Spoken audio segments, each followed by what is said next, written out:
Chapter 7. Whoa, wait a minute. What kind of a door have you just opened here? A door that has always been open. You simply haven't walked through it yet. Are we talking about beings from outer space? Do you think there are such beings? Well, yes, I do. You even told me there were. We had a long discussion about them from chapter 16 to the end of Conversations with God, Book 3. And what did I say there? You said that there were many advanced civilizations in the universe. Not dozens, not hundreds, but thousands. You spoke extensively about what you called highly evolved beings, for which we actually created an acronym, HEBS, H-E-B-S.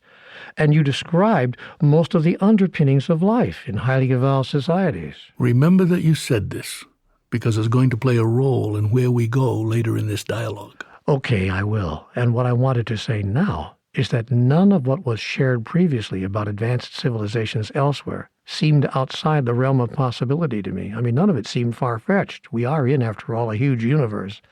What does seem far-fetched is the idea that we are the only sentient beings in it. Chances of that are 1 in a centillion. Actually, there's no chance of that at all. Of course there are other sentient beings in the universe. They're all over the place. And these beings are ready to help us? Is that what you're saying now? I'm saying that you need not think that you are alone in accepting the invitation to awaken your species. Well, we don't. We don't think we're alone. You said yourself that we've turned to you. We've knocked on your door. We've turned to God. Shouldn't that be enough? We turn to God, and you tell us to turn to other life forms in the universe? Divinity comes in many shapes. The form that you take is one of them. So if you want to experience that God is helping you, look to yourselves and your own highest wisdom. But then don't hesitate to look as well to all of the manifestations of divinity available to assist you. Don't look right past or right through those who may be opening the door in response to your knock. You really are talking about beings from off this planet, aren't you? I am. I'm sure that many humans may think that our help will come from the heavens, but not from other life forms in the heavens. It would be short-sighted to ignore or deny that possibility. Wait a minute, let me get this straight, because I don't want there to be any confusion over here. You're saying that other life forms in the universe are choosing to help us? Some, yes. Not all other life forms, but some. Not all other life forms are benevolent. Well, that's a bit scary. Why? Even humans are not all benevolent. Many of you are not even helping yourselves and are actually hurting each other. Yes, but we're a very young species, and you've agreed that many humans are acting like children. You've said that many of the other species in the universe, however, all those sentient beings elsewhere, are far more advanced than we are. That does not mean that they would in every case be helpful to you. Some of them are violent. Advanced life forms from elsewhere in the universe are violent? Some of them, yes. If they're so advanced, how can they still be violent? There's a difference between being highly advanced and being highly evolved. If people from 2,000 years ago could leapfrog time and appear on your planet right now, do you think they would say that today's inhabitants of Earth are advanced? I imagine they would, yes. And yet, are today's inhabitants of Earth not violent? Yes, sadly we are. So technological advancement does not necessarily mean advancement morally, ethically, consciously, or spiritually. Is that what you're saying? Point made. Do not assume, then, that all other life forms in the universe have chosen to be of help as you seek to awaken humanity. Advanced civilizations do not automatically equate to highly evolved civilizations. Would we even be able to know the difference? For that matter, are we even able to know that there are highly evolved beings choosing to help us? I mean, you're saying that here, but is it possible for those of us on Earth to know this in our experience without totally freaking out? And even more important, how are these highly evolved beings helping us? What are they, hovering around us, literally or metaphorically, watching over us to make sure we don't hurt ourselves too badly? Or actually visiting us, maybe working with us in a physical way right here on Earth by planting ideas in our heads from afar? Good, keep going. These are not unimportant questions. And the answers? The answer to all of the above is yes. Okay, I need you to elaborate. Would you care to expand on that? We'll have to take your questions one at a time. Whatever works. You will know the difference between other life forms who are helpful and may not be helpful by feeling the vibration. Oh boy, wow, what a New Age answer. Excuse me, I'm sorry, but I can already hear tons of people saying, what a sappy New Age answer. Feel the vibe, man. Have you ever walked into a room, a bar, or a restaurant, and decided within seconds that you didn't want to be there, turned right around and walked back out? Have you ever put on a shirt or a blouse as you dressed to go somewhere, then took it off immediately, knowing that it was not the right one? Have you ever met a person and felt an inner awareness that you really are not supposed to have much to do with them? Or looked at from the other side, have you ever experienced love at first sight? Sure. Most of us have had at least one of those experiences. And did you think of them as sappy New Age experiences, or just part of life? Thanks. I got it. So if we can feel the vibration of restaurants, blouses, and people, we can feel the vibration of other life forms. And we would know immediately which ones feel good to us and helpful and which ones do not. Yes. If you're paying attention to what you're sensing, you'll be able to make sense of it all. People who don't use the powerful senses that are built into all human beings, what you might call your common sense, may get all mixed up, and in frustration they may call what they are experiencing nonsense. That's a very clever play on words, but It wasn't a play on words. It was the use of words quite accurately to get across an important message. It may not serve humanity to dismiss what's being said here out of hand. Okay, but how would we even know there are such highly evolved beings helping us? Don't worry, you'll know. You won't be able to miss it. You might call it something else, but you won't be able to miss it. But if we call it something else, we wouldn't know what it is. It's not necessary to know what something is in order to benefit from it. Have we already received such help? You said we won't be able to miss it. That puts it in the future tense. Are we just now starting to get this help? You were just now becoming more aware of it. But it's been there all along? For what humans would call a very long time, yes. So how helpful has it been if it's gotten us to this? Your species has actually come to this at exactly the perfect time and in the perfect way.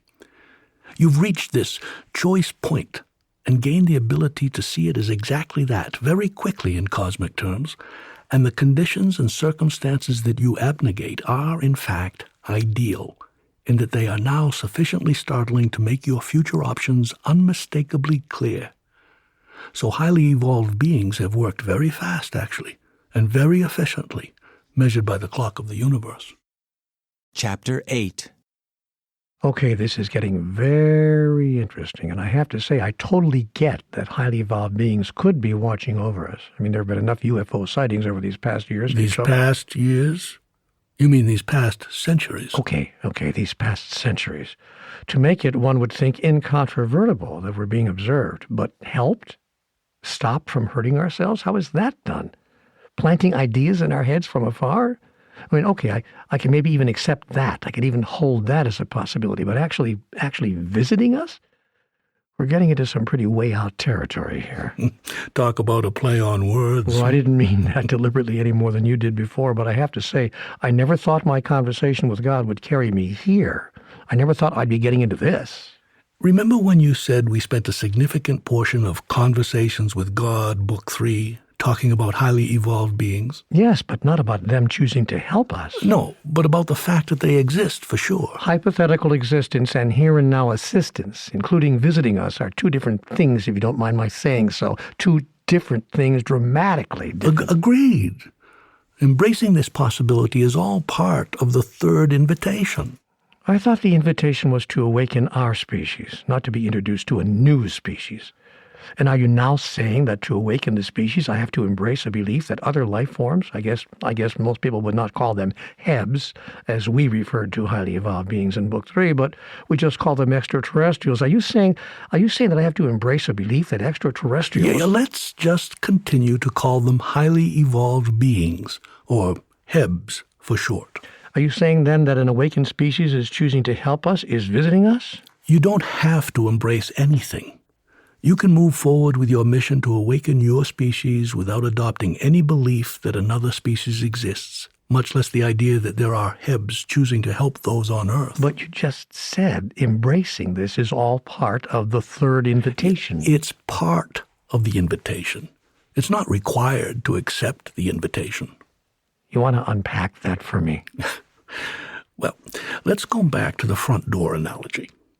If you knock on my door, and I open it and invite you in, and if I say, "How timely, I've just put on some hors d'oeuvres," that doesn't mean you may not accept the invitation unless you consume the specialty items on the tray. Got it. I can come to the party without having to swallow what may not be my cup of tea, to mix metaphors. You can indeed. I can accept the invitation to help awaken our species without having to believe that other species are choosing to help us or are visiting us. Yes. One decision does not hinge on the other. And that feels better. That feels like I've got a little more freedom here. Freedom is something you will always have. That's my promise to you. That's my eternal commitment. I know, and I thank you. You know, you said that over and over, and I've been accepting that as your greatest gift to us. So now let's just say that I'm at least willing to explore these ideas that you've brought into our conversation. As a possibility, I mean. Let's just say I'm willing to explore them as a possibility. What I really want to get to now is how I can help in awakening our species, and what an awakened humanity would look like, and how it would create and experience life. I described that in detail, in great detail, in what you have called Book 3 of your conversation with me. Yes, I know you did, and I'd love to have a look at that again, though.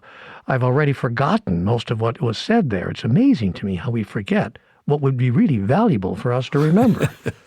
Yes, that is part of the human experience for sure. But repetition can help that. So we are going to summarize much of that again here, as well as repeating a few salient points from several of our other past conversations. Okay, by me. I can use the brush-up for sure. But right now I can't ignore the elephant in the room. I just can't pretend you didn't say what you've just said right here. You didn't just say that Hebs exist in the universe.